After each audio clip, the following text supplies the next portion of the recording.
देखिए कल एक ग्राफ आप लोगों को दिया था, ग्राफ कुछ इस तरह से था, y is equal to under root of fractional part of x।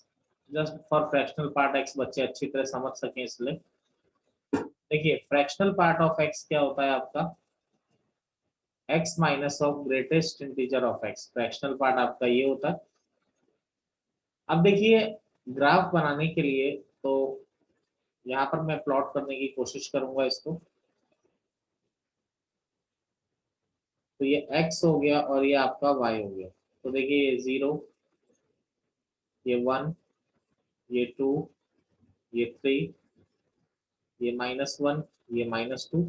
Graph कभी भी 1 से ऊपर नहीं जा सकता, इसमें कोई डाउट नहीं है कि ग्राफ कभी भी 1 को एक्सीड नहीं करेगा, क्योंकि फ्रैक्शनल पार्ट 0 से 1 के बीच में होता है और किसी का अंडर रूट भी क्या होगा 0 से 1 के बीच में ही होगा। अब देखिए अगर कोई नंबर 0 से 1 के बीच में मैं ले रहा हूँ तो ग्रेटेस्ट इंटीजर क्या हो जाता है उसका, 0 हो जाता है। क्लियर है? Yes sir. तो क्या बच्चा, y is equal to under root of x. अगर कोई नंबर 1 से 2 के बीच में होता है तो उसका जो ग्रेटेस्ट इंटीजर हो जाता है वो क्या होता है, 1 होता है, under one. Root of x minus 1। अगर कोई नंबर 2 से 3 के बीच में होता है तो उसका ग्रेटेस्ट इंटीजर 2 हो जाएगा, तो ये हो जाएगा under root of x minus 2। अगर कोई नंबर -1 से 0 के बीच में है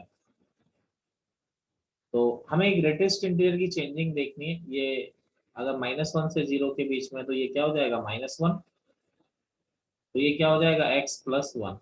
अगर कोई नंबर -2 से -1 के बीच में है तो ये क्या हो जाएगा बच्चे, -2 से -1 के बीच में है तो बोलिए x+2। x+2 हो जाएगा। अब बच्चों को ये प्रॉब्लम आती है कि sir y equal to under root x का ग्राफ कैसे बनाएं, भाई जो मुझसे पढ़े हुए उनको नहीं आनी चाहिए। देखिए y is equal to under root x क्या है, दोनों साइड स्क्वायर कर दिया तो कैसा दिखाई दे रहा है, y square equal to x. कौन सा पैराबोला दिखाई दे रहा है ये आपको, Y square equal to 4x। 4ax। तो देखिए ये पैराबोला किस तरह से होता है, y square equal to 4ax इस तरह से चलता है। लेकिन लेकिन लेकिन मैंने आपको इसका ग्राफ नहीं बोला था, मैंने आपको इसका ग्राफ बनाने को बोला था। ठीक है, मैंने आपको ग्राफ बनाने को बोला था y is equal to under root x का। अब अंडर रूट क्वांटिटी हमेशा पॉजिटिव होती है, देखिए अंडर रूट क्वांटिटी हमेशा पॉजिटिव होती है, ये बात मैं स्टार्टिंग में ही बता चुका हूँ। तो इसका मतलब जो y होगा y भी क्या होगा, पॉजिटिव होगा। तो यानी जो y equal to under root x का ग्राफ होगा, y नेगेटिव वाला तो पॉसिबल ही नहीं है। तो y yes equal sir. To under root x का जो ग्राफ होगा केवल इतना होगा। समझ रहे हैं मेरी बात? Yes sir. तो 0 से 1 के बीच में, 0 से 1 के बीच में जो इसका ग्राफ बनेगा, 0 से 1 के बीच में जो इसका ग्राफ बन रहा है आपका y is equal to under root x, अगर हम बना दें तो ये जो ग्राफ बनेगा आपका वो इस तरीके से बनेगा। ये हो गया आपका y is equal to under root x. अगला 1 से 2 बात करते हैं। 1 से 2 की बात की तो y equal to under root x minus 1 आ गया। तो पहली बात पहचानने के लिए दोनों साइड स्क्वायर कर दिए, y square equal to x minus 1 हो गया। तो ये भी तो पैराबोला ही है ना, कौन सा फॉर्मेट है, y square equal to 4ax format है। Yes sir. तो ये लेकिन आप नीचे नहीं बना सकते कभी भी, ये क्या होता है, ये ऐसा चलता है, इसका वर्टेक्स 1 0 होता है, इसका वर्टेक्स क्या होता है 1 0। लेकिन नीचे वाला पोर्शन आप क्यों नहीं ले सकते, क्योंकि y equal to under root है, आपको केवल पॉजिटिव रीजन के लिए बनाना है। मेरी बात समझ रहे हैं आप लोग? Yes sir. अगला इतने रीजन के लिए आएगा, अगला आ जाएगा ये y equal to under root x minus 2। ऐसे ही इधर की तरफ जो आता है वो आपका इस तरह से आ जाएगा, y is equal to under root x+1।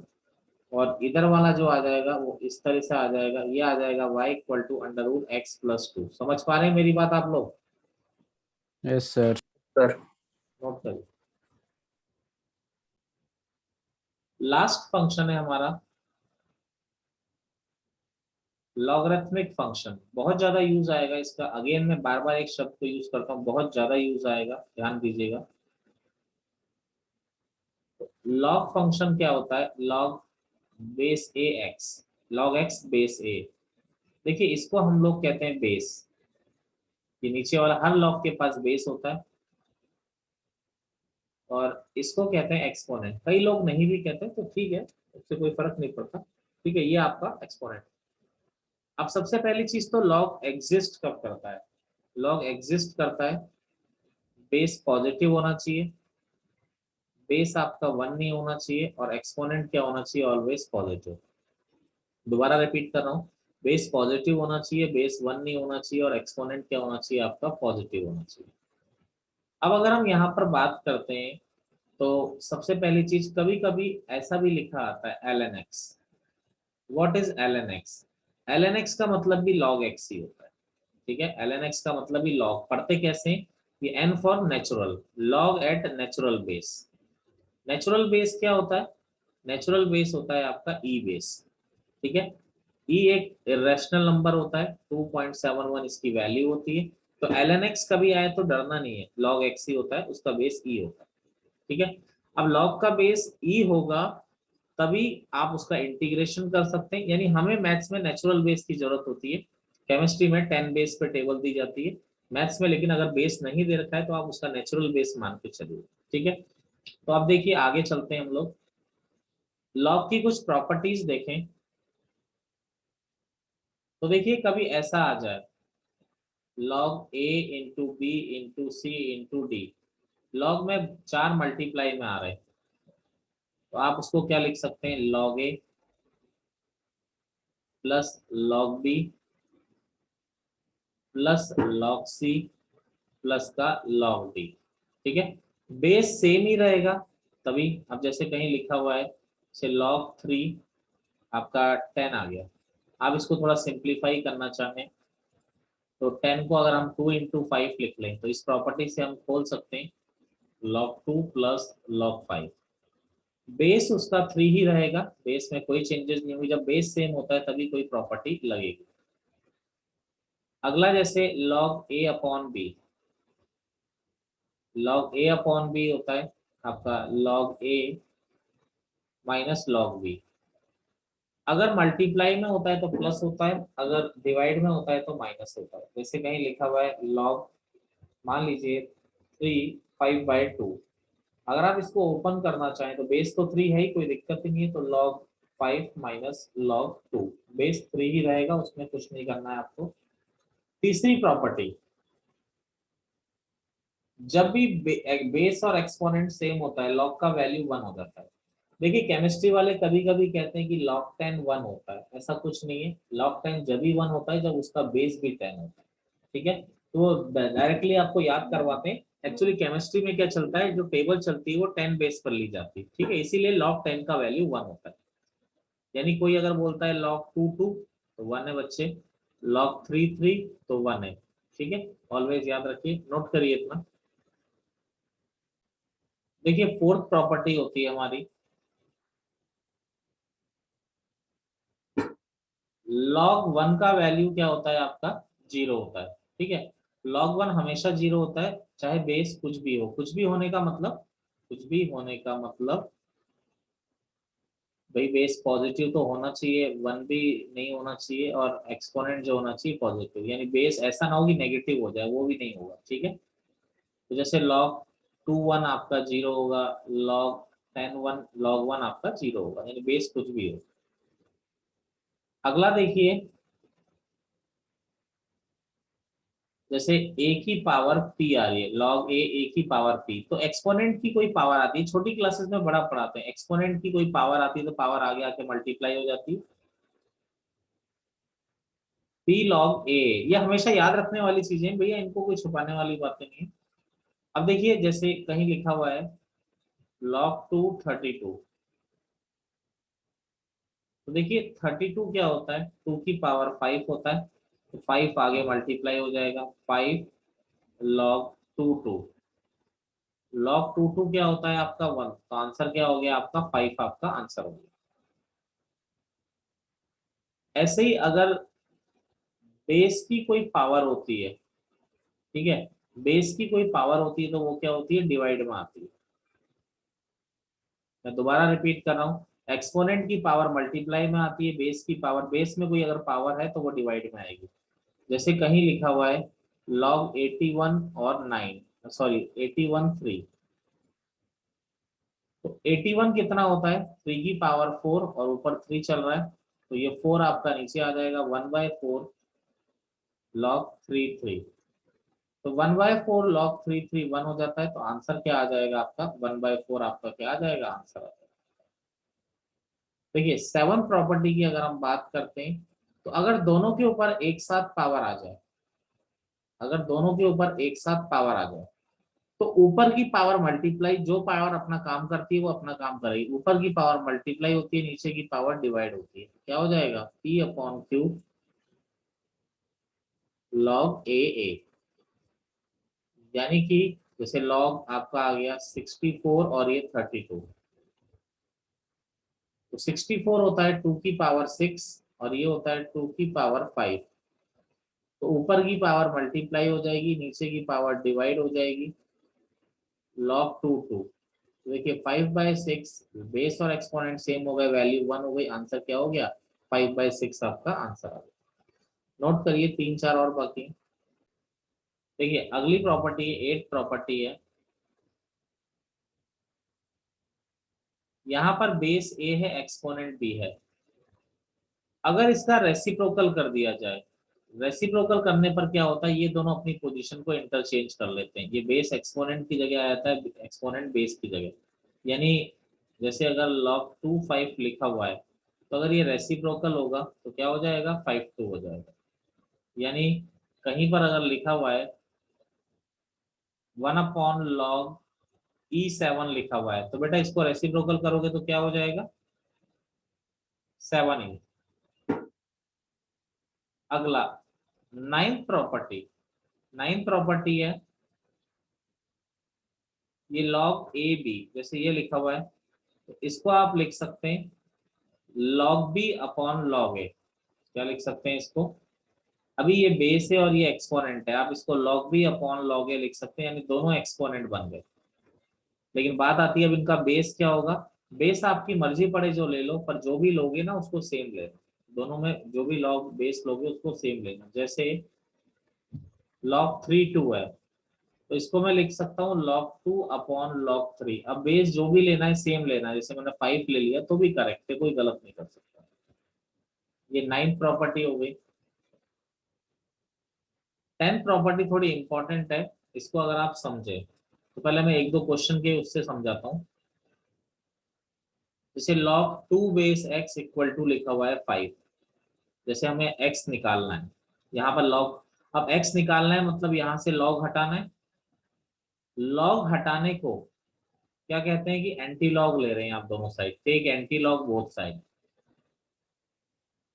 अब एंटी लॉग कैसे लेते हैं, तो एंटी लॉग की भी एक टेबल आती है, ठीक है, एक लॉग टेबल होती है, एक एंटी लॉग टेबल होती है, पर छोड़ो हमें उन चक्करों में नहीं पड़ना, मैं आपको डायरेक्ट एक बता रहा हूँ, आप उससे करें, आपका हमेशा करेक्ट होगा। देखिए लॉग को हटाना है, तो लॉग इधर जाएगा तो वो एंटी लॉग हो जाएगा, एंटी लॉग होने से फर्क क्या पड़ता है, यहाँ पर लॉग का बेस कितना है देख के बताएंगे कितना है, 2 तो अब यहाँ पर वो उसका बेस हो जाएगा, इधर वाले का बेस 2 कर दीजिए, इसी को एंटी लॉग कहते हैं, 2 की पावर 5 कितना हो गया, 32। जैसे कहीं लिखा हुआ है log 3 base x equal to -1, ये log हटाना है तो क्या हो जाएगा, यहाँ 3 बेस है, आप इसको क्या कर देंगे 1/3 कर देंगे। समझ में आ रही है मेरी बात, मैंने क्या कहा, Yes, sir. जैसे कहीं पर ऐसा लिखा हुआ है, जैसे कहीं पर ऐसा लिखा हुआ है log 2/3 x पावर 2 लिखा हुआ है, अगर आपको x निकालना है, यहाँ पर बेस 2/3 है तो इधर इसका बेस हो जाएगा ये, तो x इज इक्वल टू क्या आ गया आपका 4/9। क्लियर है मेरी बात। Yes, Yes. अब देखिए इसको Yes, प्रॉपर्टी के sir. तरीके से आप ऐसा याद रखेंगे कि जैसे कहीं पर log ax लिखा हुआ है, यानी बेस a है, यानी बेस क्या है, a है, तो इसको अगर हम a के पावर पे ही ले लें, जो बेस है उसी की पावर पे ले लें, तो ये कैंसिल हो जाता है आपस में, आपका केवल क्या बचता है, x बचता है आपका ये। जैसे कहीं लिखा हुआ है, आप ऐसे याद रख सकते हैं 2 log 2x, बहुत ज्यादा काम आएगा डेरिवेटिव और इंटीग्रेशन में, कई क्वेश्चन ऐसे हैं कि अगर ये ना पता हो तो बच्चा नहीं कर सकता। 2 log 2x, तो ये 2 2 आपका वो हट जाता है, आपका क्या बचेगा x। जैसे e की पावर 3 log x लिखा हुआ है। अब पहले 3 को हटाएं बेटा, 3 को हटाने के लिए कौन सी प्रॉपर्टी यूज की बेटा, इसको ऐसा लिख सकते हैं x का क्यूब। अरे Yes, sir. Yes, sir. अब e log e 1 हो जाएगा तो आपका क्या बचा, x क्यूब। तो वो इसका डिफरेंशिएशन करने को बोलता है, जबकि एक्चुअली में डिफरेंशिएशन किसका करना है हमको, x क्यूब का करना है। चलिए एक लास्ट प्रॉपर्टी, अरे किसी को दिक्कत है बताएं। सर 9th वाली प्रॉपर्टी ना एक बार फिर से बता। एक बार बताए चलो। 11th प्रॉपर्टी देखिए, जैसे a log b c लिखा हुआ है, सबसे नीचे a है, सबसे ऊपर c है। अगर c और a को इंटरचेंज भी कर दिया जाए तो भी कोई फर्क नहीं पड़ता। यानी कहीं लिखा हुआ है 2 log 5 3, इसको अगर 3 log 5 2 लिख दूं तो भी दोनों का वैल्यू क्या होता है आपका, सेम होता है, कोई फर्क नहीं। नोट करिए, फिर बताते हैं जो जो भी दिक्कत हो उसको रिपीट करते हैं। तुम लोग ये सोचते हो सर को पता नहीं लगता वो कौन कर रहा है। नहीं, सिर्फ गलती से हुआ है।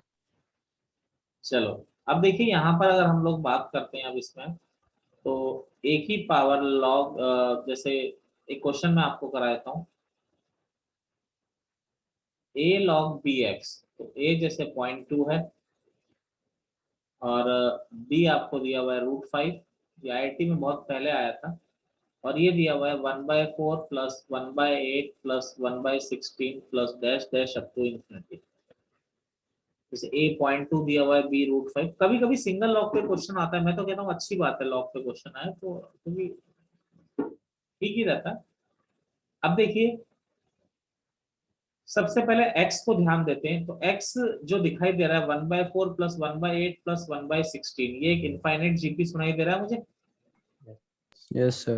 इनफाइनाइट जीपी का जो सम होता है हमें पता होना चाहिए क्या होता है, a/1 minus, by 1 minus r। ये क्या हो जाएगा, a 1/4 अपॉन 1 माइनस r, ये 1/2, तो ये हो जाएगा 1/4 अपॉन 1/2। तो आंसर क्या आ जाएगा इसका, 1/2 इसका आंसर आ जाएगा। क्लियर है। a इज इक्वल टू 0.2, 0.2 यानी 2/10, 2/10 यानी 1/5, समझ रहे हैं। Yes. 1/5 यानी क्या होता है, 5 की पावर -1। अब देखिए हम क्या चाहते हैं, ये a और b सेम हो जाए, क्योंकि अभी भी मैंने 10th प्रॉपर्टी आप लोगों को पढ़ाई है कि अगर ये दोनों सेम हो जाते हैं तो ये 1 हो जाता है, क्या बचता है, केवल x बचता है। तो हमारी मेन कोशिश यही है कि ये सेम बने आराम से। तो a 0.2 था, इसको मैंने 2/10 1/5 यानी 5 की पावर -1 लिख दिया। तो देखिए अब स्टार्ट करते हैं। a log bx, a क्या है 0.2, सॉरी a 0.2 यानी 5 की पावर -1, ये 5 की पावर -1 log b, b कितना हो गया √5, और x क्या हो गया आपका 2 की पावर -1। क्लियर है मेरी बात सबको। Yes sir. अब देखो पावर्स जो होता है a का स्क्वायर का क्यूब, पावर्स ऑलवेज मल्टीप्लाई होती है, तो 2 × 3 क्या हो जाएगा 6। अब यहाँ पर क्या आ रहा है, 5 के ऊपर ही -1 है और 5 के ऊपर ही ये है, तो पावर्स ऑलवेज मल्टीप्लाई होती है, तो ये माइनस इंटू ये समथिंग दोनों मल्टीप्लाई हो जाएंगे। क्लियर है ये बात। Yes, sir. Yes sir. अब ये जो बेस के ऊपर -1 है, ये -1 आगे आता है, प्रॉपर्टी है लॉग की, yes sir। तो 5 की पावर log √5 2 ऐसा बन गया। अब बस ये एक 5 है और एक √5 है। Ayush Tiwari, Yes, sir। 1/2 तो अब ये दोनों √5 बन जाएंगे तो भी ठीक है, दोनों 5 बन जाएंगे तो भी ठीक है। तो देखिए 5 log, चलो इस √5 को 1/2 लिख देते हैं।